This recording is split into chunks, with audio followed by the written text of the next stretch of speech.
Bonjour, aujourd'hui je vais vous expliquer comment utiliser un logiciel de visio qui est intégré dans Moodle.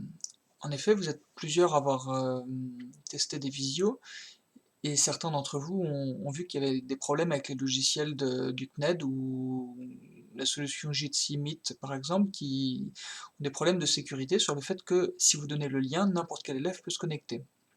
Du coup, on a parfois des élèves qui peuvent venir troller une classe et mettre un petit peu le bazar. Par rapport à ça, une solution vient d'être apportée par le rectorat qui a mis dans OSE, dans Argos, quelque chose qui s'appelle Moodle. Moodle est quelque chose de très très riche qui permet de faire de gérer l'ensemble de ce qu'on peut faire comme cours à distance avec les élèves. C'est assez complexe à prendre en main du côté professeur, donc là je vais me limiter à expliquer comment est-ce qu'on fait pour juste créer un cours, mettre des élèves dedans, et ensuite faire une visio avec eux. Donc pour commencer, on se rend sur l'adresse habituelle de connexion à Argos, on se connecte, et donc la nouvelle brique qui vient d'arriver est ici, Moodle établissement. Si jamais on l'a pas, elle se trouvera dans ce cas-là dans les services pédagogiques ici, tout en bas, Moodle établissement, on peut la glisser pour la mettre avec les autres. On clique sur le lien, et ce qui apparaît pour vous n'est pas tout à fait la même chose que pour moi, parce que moi j'ai déjà créé plusieurs cours, mais c'est pas grave, je vais vous montrer comment créer un cours en partant de rien. C'est le plus difficile, c'est de trouver le bouton, et ils n'ont pas été très bons au niveau du bouton ajouter un cours. Il est bien caché, mais alors très bien caché. Il faut aller dans l'accueil du site. Dans l'accueil du site, moi j'ai mes cours ici, et surtout en dessous j'ai les catégories de cours, avec tous les gens qui peuvent créer des cours. On voit ici, il y a un lien qui s'appelle mutualisation, et c'est des cours qui sont communs à tout le monde. Et sinon, en fait, si je clique sur le nom de quelqu'un, je ne vais pas réussir à créer un cours. Par contre, si je clique dans mon lien à moi,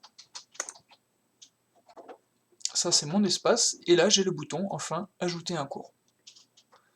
Donc ce que je vais faire, séance tenante. Ce cours s'appellera cours test. Il me demande un nom abrégé. Je mets cours test aussi. Je peux programmer pour savoir quand est-ce que je veux que ce cours commence. Donc, moi, on va dire que c'est pour maintenant. Donc, voilà, je mets la date je laisse la date qui est là. Je peux préciser des choses. Je peux choisir une image de cours. Par exemple, c'est ce que vous avez vu, ma magnifique photo de profil. J'ai le choix entre un cours thématique ou, moi, ce que je fais pour les élèves, un cours hebdomadaire. Donc, il va créer un, un onglet par semaine. Et ici, le reste, je ne suis pas obligé de faire quoi que ce soit. Je clique sur enregistrer et revenir au cours, et je me rends dans ce cours, cours test, qui apparaît ici. À partir de là, j'ai ici activé le mode édition. C'est là-dedans que ça va se passer parce que je vais, là-dedans, on voit donc dans la semaine du 8 avril au 14 avril, je vais ajouter une activité. Je vais faire très simple, c'est-à-dire que je vais ajouter juste une visio. La visio, elle s'appelle Big Blue Button, le gros bouton bleu. Donc, j'ajoute ceci en cliquant. Je lui donne un nom, visio test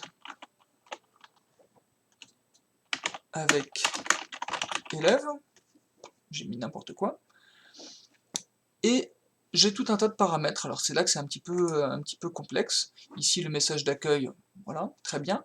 Savoir si les étudiants doivent attendre qu'un modérateur soit présent, ça je le laisse, ça fait que les étudiants ne peuvent pas se connecter dans la salle si moi je ne suis pas, si je ne me suis pas connecté avant.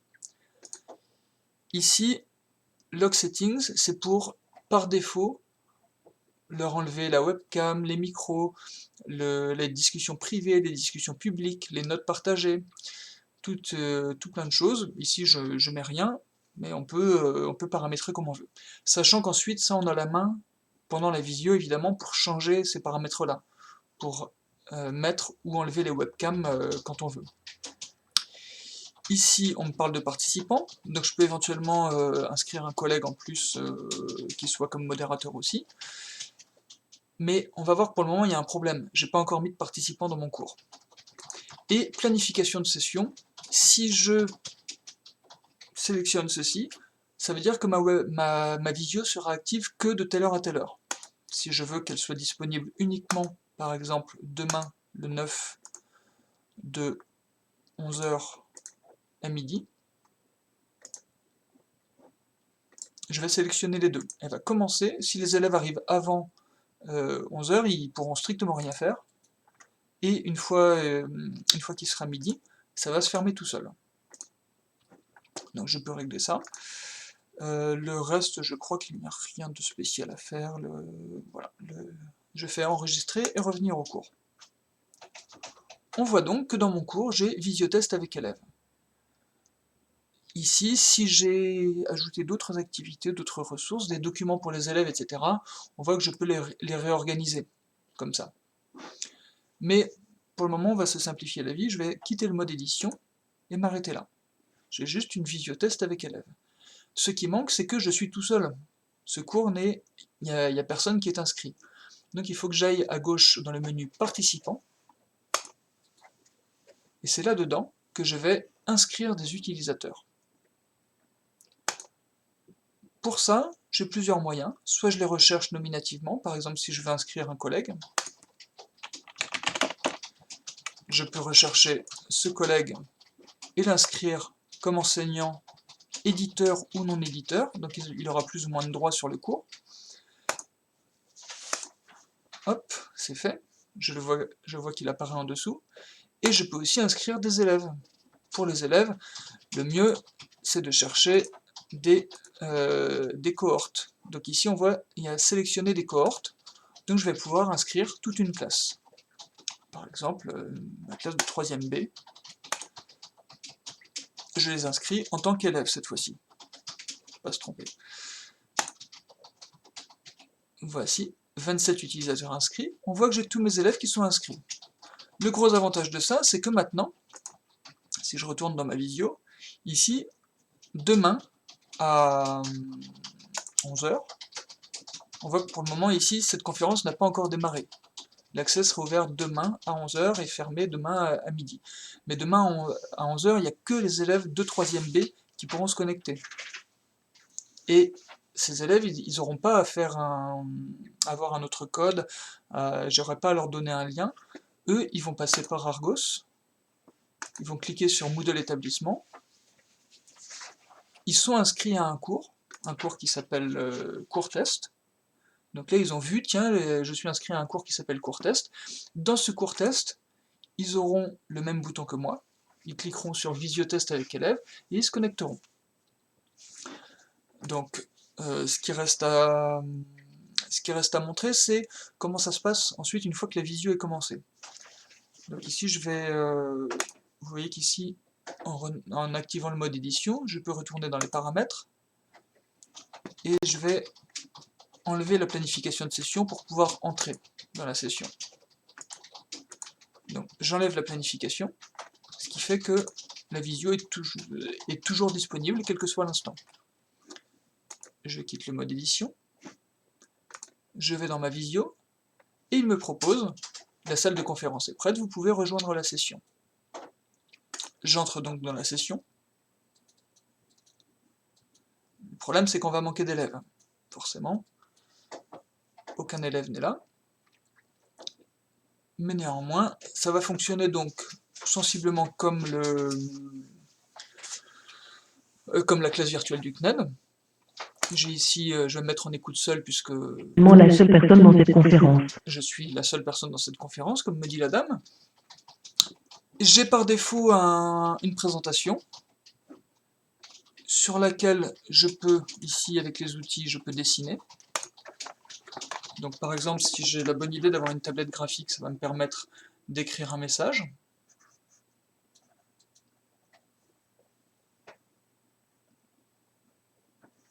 Hop, avec tous les inconvénients que ça a quand on écrit en direct comme ça va pas très vite. d'éventuellement rendre fou les élèves en activant le mode multi-utilisateur, parce que ça leur permet à eux d'écrire sur le tableau. C'est à déconseiller clairement, les élèves ils font directement n'importe quoi, ils adorent jouer avec ça, mais c'est juste pour leur permettre de se défouler.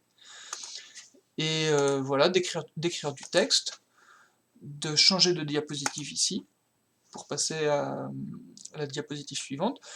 Et cette présentation-là, je peux la changer, je peux charger une présentation. Si j'ai un fichier PowerPoint, je peux l'enregistrer en PDF. Et ici, je vais déposer ma présentation, sur laquelle je vais pouvoir ensuite écrire et annoter. Comme d'habitude, je peux partager ma webcam, ou partager un écran, exactement comme dans les autres applications de visio, un onglet ou un écran. Ce que je vois aussi, c'est à gauche, donc là moi je suis le seul utilisateur. Je peux, alors il n'y a pas le bouton lever la main comme sur les visios du CNED, par contre c'est ici, en cliquant sur définir le statut, qu'on peut mettre son statut à lever la main. Donc à nous de voir, par rapport aux élèves, lesquels sont en train de lever la main. Ce qui est plus pratique par contre, c'est pour faire l'appel. Ici, je peux sauvegarder les noms d'utilisateurs. Quand je fais ça, ça télécharge instantanément, vous voyez en dessous, un fichier, Save Users List, avec la liste de tous les utilisateurs à ce moment-là. Ça me permet d'avoir mon appel qui est enregistré pour savoir qui était là ce jour-là. Et ici, je peux aussi donc remettre les icônes de statut à 0, pour avoir si les élèves lèvent la main et que je veux dire stop à tout le monde. Désactiver la sourdine ou activer la sourdine, parce que là par défaut ils étaient en muet dès le début, donc là je désactive la sourdine, donc je les laisse passer. A contrario, mettre en sourdine tous les utilisateurs, ou tous sauf le présentateur, et puis je peux verrouiller les spectateurs. Ici, ça me donne le contrôle pour dire j'empêche les élèves, là pour le moment ils peuvent partager leur webcam, leur microphone, envoyer des messages publics, privés, éditer des notes, voir les autres participants. Ils ne peuvent pas par contre voir les webcams des autres participants. Je peux régler chacun de ces paramètres comme il me plaît, pour avoir la main sur ce que je veux. J'ai aussi évidemment la possibilité donc de créer des réunions privées. Si je veux faire 2 groupes, pour ceux qui s'en sortent bien, les faire travailler en autonomie sur des problèmes plus riches, je peux créer donc ici par exemple 2 réunions pour une durée de 15 minutes. Et ensuite, j'autorise les participants à choisir la salle de réunion à rejoindre. Donc les élèves vont avoir un message disant il y a 2 salles de réunion, dans laquelle voulez-vous aller, et au bout de 15 minutes, ils seront éjectés de la salle, ils reviendront dans la salle commune. Je peux paramétrer ce temps ici. Ça me permet donc de faire des groupes pour les faire travailler en petits groupes pendant un temps donné. Et je peux aussi, évidemment, ce qui me manque, c'est, là on va pas le voir apparaître, mais si j'ai un élève ici, je peux cliquer sur son statut pour l'éjecter de la réunion, définitivement ou pas. Si un élève met le bazar, j'ai la main par rapport à ça. Il y a aussi ici donc quelque chose, un onglet discussion publique, donc où les élèves peuvent envoyer des messages qui vous permettent, voilà, comme dans les visios du CNED, et une fonctionnalité de notes partagées qui me semble pas très utile avec des collégiens, parce que vu que tout le monde a la main dessus, ces trucs-là en général les élèves jouent à écrire n'importe quoi dessus. Ce que je peux faire enfin, c'est cliquer sur un élève pour le définir comme étant présentateur. Donc lui, il va acquérir la main, c'est-à-dire qu'il va avoir ces outils-là qui vont apparaître, et donc il pourra, pendant tant que je le laisse présentateur, dessiner ou écrire sur le tableau quelque chose, et avoir la parole. Voilà, c'est tout pour ça. Quand j'ai terminé, évidemment, je mets fin à la réunion, ça éjecte tous les élèves d'un coup. Voici. Et on est redirigé vers l'écran d'accueil. Et je peux ici terminer la session. Donc voilà, ceci est très pratique, parce que ça fonctionne bien, en tout cas tester ce matin à 11h ça marchait très bien, J'ai pas eu de problème de déconnexion avec les élèves, pas de... Voilà, pas de... Et forcément, on ne peut pas avoir d'élève qui vient là alors qu'il a rien à faire ici, parce qu'il a reçu un lien et qu'il veut s'amuser à faire n'importe quoi. Donc, n'hésitez pas si vous voulez découvrir ça. Et du coup, ensuite, si vous découvrez ça, vous aurez peut-être envie d'aller plus loin.